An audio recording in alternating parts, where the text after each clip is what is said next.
We are here to talk to folks, and we are here to hear about what is it that you do. If folks don't know what you're all about on the YouTubes, give us Oh, an update.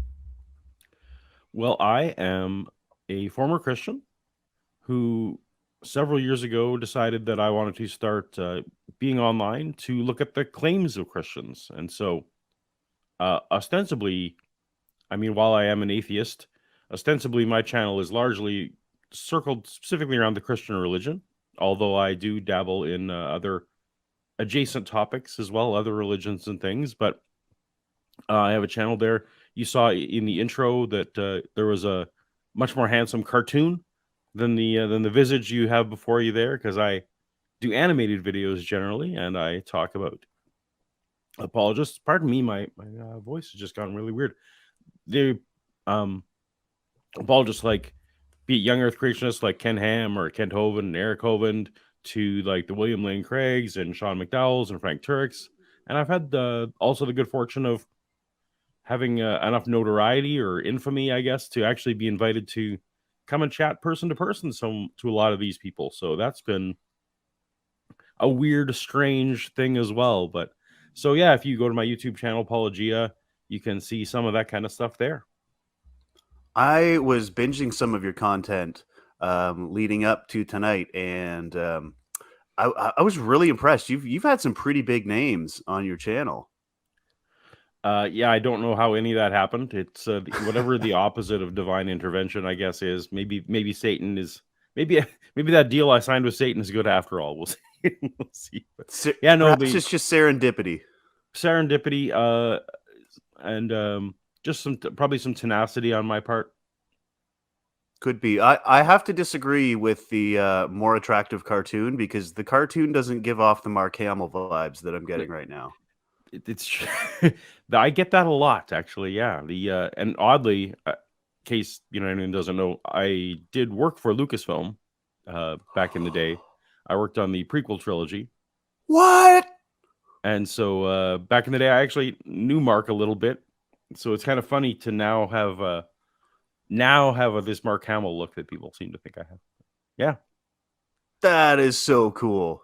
Your coolness just shot up like nearly 37% in my book. By cool to nerds, cool to geeks, how does that work? I don't know exactly, but yeah, no, I worked on Skywalker Ranch for 7 years or so. Wow, that is really cool. What did you do for them? I ran the online division I was their very first internet employee. So back when they were starting with episode 1, the internet was barely a thing. There was no YouTube. There was no any of that stuff. And they weren't doing a very good job of marketing their films online. And for episode 1, they weren't completely sure they even needed marketing that much. But then episode 1 didn't quite have the reception they were expecting among the fan community. So I was brought in to... I was running a fan website at the time that was doing better than their website. So they just snatched me up and had me take over fan relations and the online store and a whole bunch of things like that. So yeah, I got to be on set for episode 2 and 3 and do some fun things like that. So Obi-Wan is starting now, and so that's some good nostalgia, because those are my mates. Have you seen it? So a little bit of it. I have not. So I was here. I'm here tonight instead. I'm here instead of watching Obi-Wan. So I've seen a little bit of it, but some of my friends are back in front of the screen, so it's good to see. Nice. Yeah. I'll confess, I don't want to derail the conversation too much, but I was literally watching the episode at 9:01 p.m. last night. Like, nice.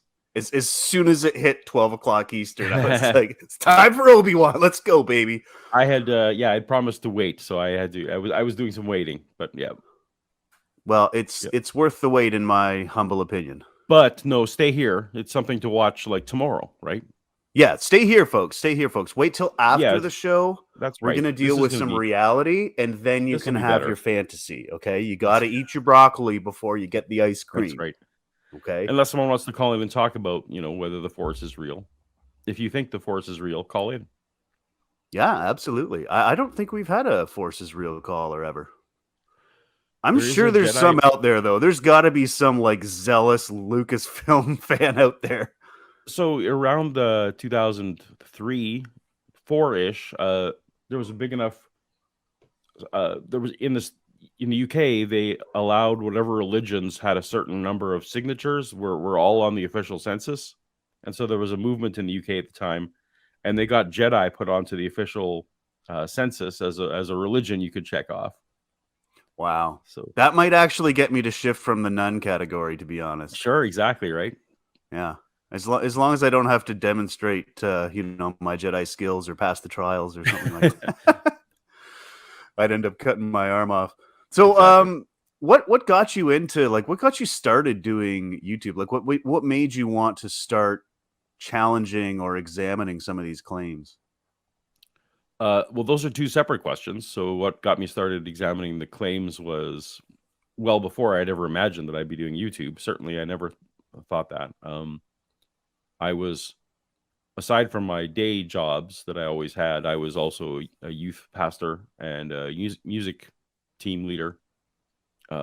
Spent all that time, all the decades in my life, just going through being dedicated church member, but never really examining it. I just kind of Hmm. I was raised in the Mennonite tradition. We were very much raised top down, just accept everything on authority, like not just in church, but just very authority driven culture. Um, and so I got the impression that my pastors and teachers, and I even went to Bible college, that my Bible college teachers, they check this out. I don't need to check this out. I can do the fun stuff, like, hanging with youth and doing the music stuff, even though I was pretty big into scripture memorization as well. Anyway, blah, blah, blah. All that to say, I, at one point, was working on a graphic novel that had dinosaurs in it. And even though I was a young Earth creationist, I was like, well, let me just look up some of these details about what the secular heathens who are wrong think about dinosaurs. And some of the things that I was reading kind of intrigued me. It's like, oh, they seem to not be as dumb as I've been led to believe, right? Like that they've at least, whatever the delusion is, they've thought it through. So that set up my cognitive dissonance that once that project was over and I had a bit of time between projects, I decided, you know what, I'm going to go read all the best stuff so I can just show to myself that all this is true. So I went and found the Ken Ham Answers in Genesis books because that was apparently the best defense. And read those, and it turns out, even though I was a young Earth creationist and believed all of it, as I was reading the answers books from Answers in Genesis, I was like, these are terrible answers. This can't be right. This can't be good. And I eventually got to the part where people were trying to explain how kangaroos and penguins, got from a mountain on Ararat over to where they live with no bones being, found or whatever. And it was just, hey, they floated on logs was like the weird flippant answer. And so at that point, I just was like, you know what? I need to re-examine all my belief system, but not assuming that it's true, because I'd always read everything just assuming that I was correct.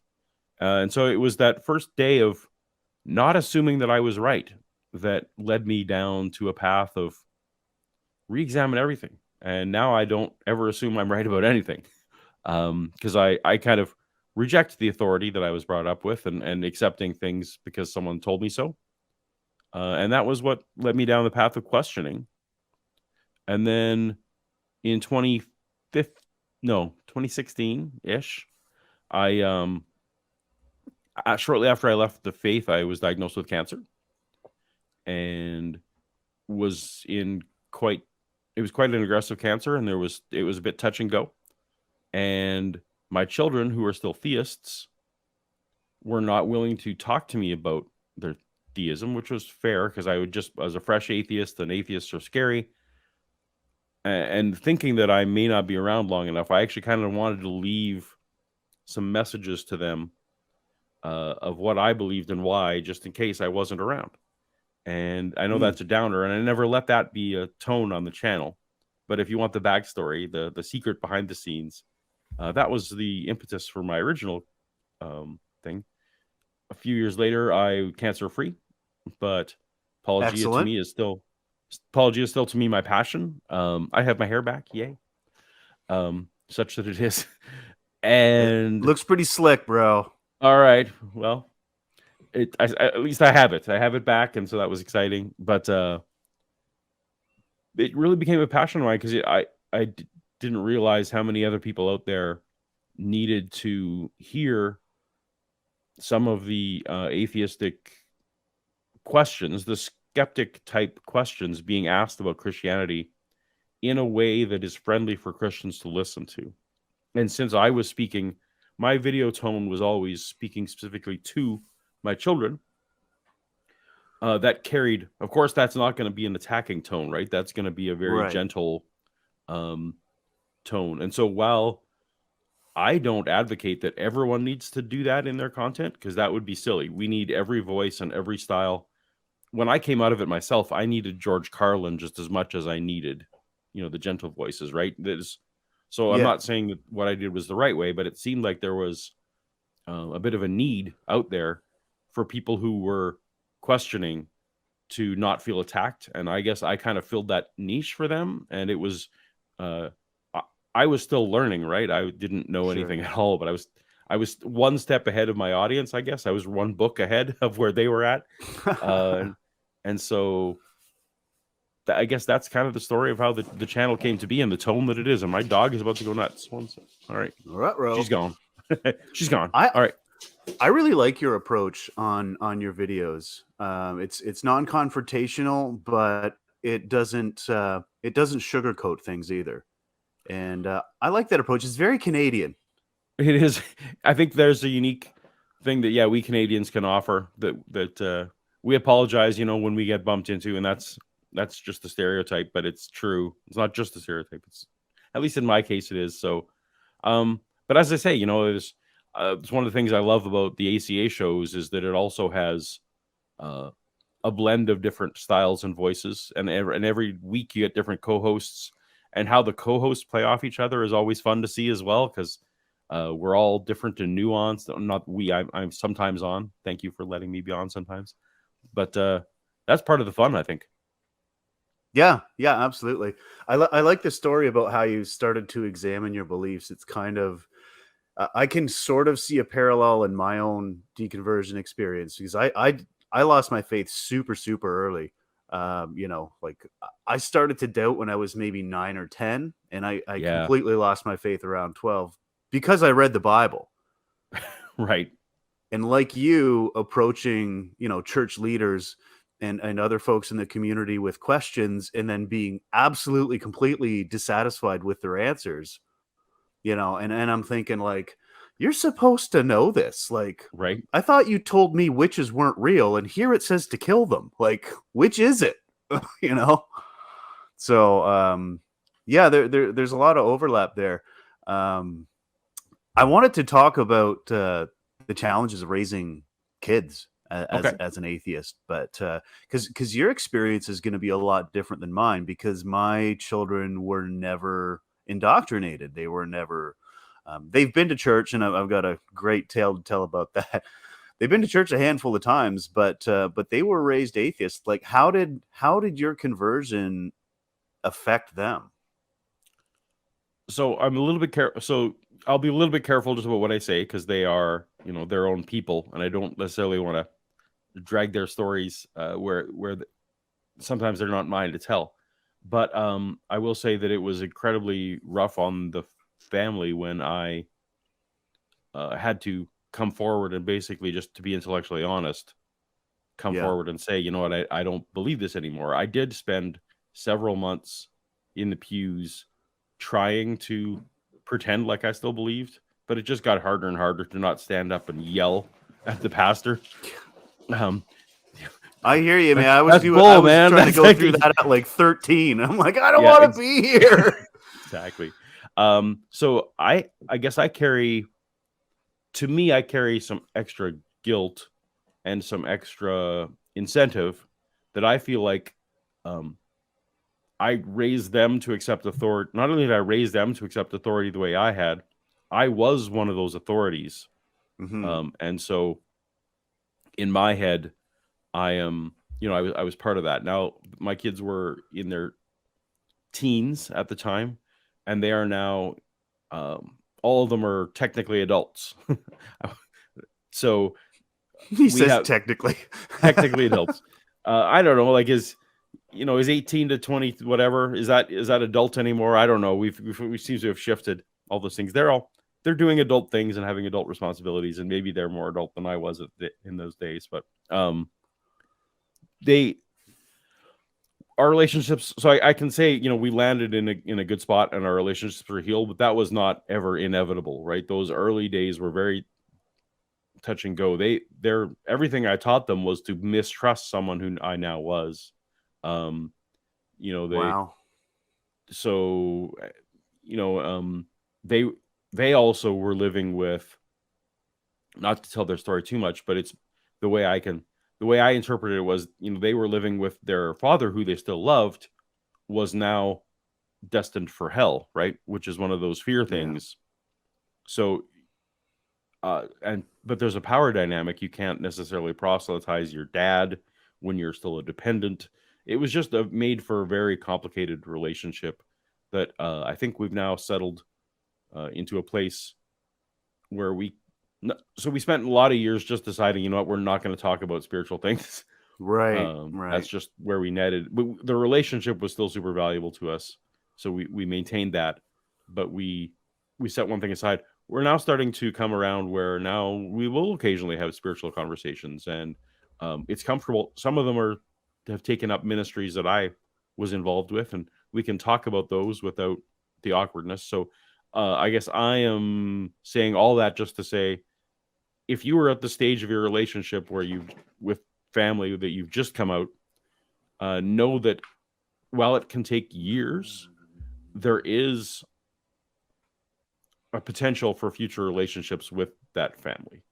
I don't, given that you were young, I don't know, did you lose a lot of friends, and like you weren't excommunicated or anything like that, I assume? Oh, it was pretty rough. Oh, Yeah. okay. It was pretty rough going from being like everybody's favorite smart little god-toting church boy to all of a sudden being a complete pariah, because I went from, I'd be the kid that knew the verses in Sunday school, and I'd be the kid that was talking to adults about the content of the Bible. You're And then Jesus when in I the temple, sat, right? Yeah. yeah, and then when you Yep. start asking difficult questions and they give you shitty answers, they gradually lose patience with you really quick because of that power dynamic kind of that you were just talking about. So like with my parents, especially with my mother, we kind of did the same thing. We didn't talk about it for years, but it was pretty rough. I actually left home at 14 and Oh, wow. never went back. My aunt, who was a social worker, had to write a letter saying why I should be allowed to go. But yeah, so yeah, I lost a lot of those connections, and they don't ever. I mean, I guess they can come back, but because of the way that some of them have been, I'm not really super interested in a Well, that's fair. close relationship. Like my mother told me actually just a few weeks ago, the last time we talked, that she thought I was taking the long path to Christ. Oh, Yeah. I have family members who have said the same thing, that that God, this is must be part of God's plan for me, that whatever I'm destined for in the future for God's kingdom needs this season. If for those who are spiritual, you recognize that language, right? That you have this season of whatever. And I do have family members who think that is exactly what's happening to me right now. But Oh yeah. um, Oh yeah. And then they'll say, "Well, you'll be an even better Christian for this experience when you right, eventually come back." And I'm like, Ma, it's been like 30 years. I'm not like I'm actively involved with an atheist charity. Like I'm working right. against, like, you can't even beat me at Scrabble. You're not going to turn me back to Jesus. It's just not going to happen, but you know, Well, um theoretically, sometimes you just you have to should not be, talk. like, are you completely close to it? Like, are you in your mind, like, nothing could ever bring you back? I don't think anything could, because it would take a clear demonstration of a deity, and since I'm pretty convinced those aren't real.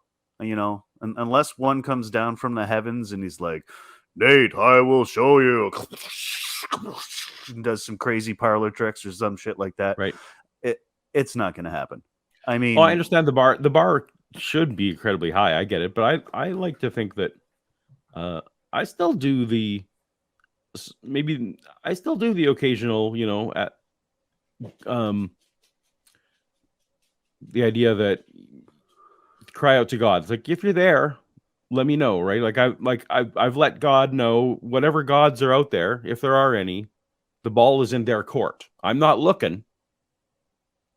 But yeah. if they were to lob something over my way, that I'd be open to it. Nothing's happened yet. And so if anyone out there wants to pray for me on that front, if God wants to show himself to me, I welcome those prayers. That's fine. I'd rather you did something more effective, but yeah, or if anybody wants to call in with right. some proof of God, that would be great too. We do still have some open lines, folks. So again, you can give us a call at 512-991-9242 or through the interwebs at tiny.cc/calltw. We want to hear from you. We want to hear your best argument for why gods are real, and not just gods, your particular God, because there's lots of them out there. I'm not convinced of any of them yet, but I mean, if I had to pick one, I'd probably take that Roman wine god, Bacchus, I think his name is. Oh, that's new to me, but yeah, that sounds pretty good. He'd be a cool deity, man. Those Romans had some gods that knew how to party. All right. Yeah, so I've had some interesting experience trying to raise my children as free thinkers in the midst of theist family. And my mother wanted to take them to church when they were fairly young. And I was always of a mind that, you know what, you can tell them what to think and I will teach them how to think, and we'll see who comes out on top. Right. So I was always open to that. My only thing was, if you tell my children they're going to be tortured forever if they don't agree with you, that's it. That's a deal breaker. Because I'm not going to put my children through that, because it was for anybody who deconverts. That's a long lingering fear. Right. And it came out that they didn't tell my children that they were going to hell. They told them that I was going to hell. And so much better. And so that was the end of that. Oh, so your kids are in the same boat as mine, where it's dad's going to hell. Great. Yeah. That fear of hell, that doesn't shake. Like, I hear from atheists, or I hear from people who are deconverting in one way or another on a daily basis. And the most common question I get, bar none, is how do you get over the fear of hell? And that's just something that, when you get indoctrinated into that idea, that sticks with you months or years after even the God belief goes, because it's just the pictures that are painted in your head, and they leave it vague, right? It's like you get to fill in the blanks with whatever the worst thing for you would be, is how it is. And that is, it's one of the worst things you can do to a kid. Absolutely. So I'm with you on that. That drawing that line there is great. And you spoke about, how to teach them how to think instead of what to think. In those years where I was not allowed to, we chose not to speak about theistic things, I was really struggling with how to do that as, kind of an outsider to them. And so I would often, just like when we're watching a TV commercial or we're watching the news reports or whatever, I would started peppering in questions like, do you think that's true? And how do you think we would figure out if that was true? I would be, or, is that trying to do exactly what you say? I started learning source methodology and checking in on these things I'd never done in my life, but now we're part of, my vernacular and part of what I was trying to do for myself. So, if you have, theist nieces and nephews who you only have limited influence, or grandkids or whatever, rather than attacking those spiritual beliefs, I think exactly what you said, Nate, like, go for the try to determine truth in whatever realm will eventually come around in the spiritual realm as well. If they get into the pattern of seeking truth in a way that, it conforms with reality, hopefully that carries over without all that other conflict. Yeah, absolutely. And I Yeah. can say, like, from working the recovering from religion helpline, I would say like a third of the calls that we got were fear of hell. And there's no quick fix, there's no easy band-aid. But one No. thing I used to say is that it's okay to be scared of something isn't real. There's the whole Mm. film genre dedicated to it, right? Right. Like, have you ever watched a horror movie and it scared the shit out of you? I mean, Exactly you know, right. you know that girl from The Ring isn't going to crawl through your TV and come at you, but it's still okay to be freaked out and scared by it.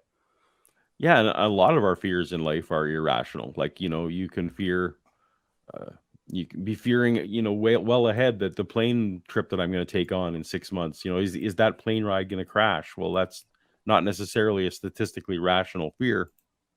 And hell is much the same way. I think part of Hmm. hell, though, is uh, something about us wants to believe it longer than we believe in the God. Do you have any idea what that is? Is it some kind of carnal nature in us, or, I mean, I you know, think it plays into fear of death oh, okay. because, we all know that we're going to die.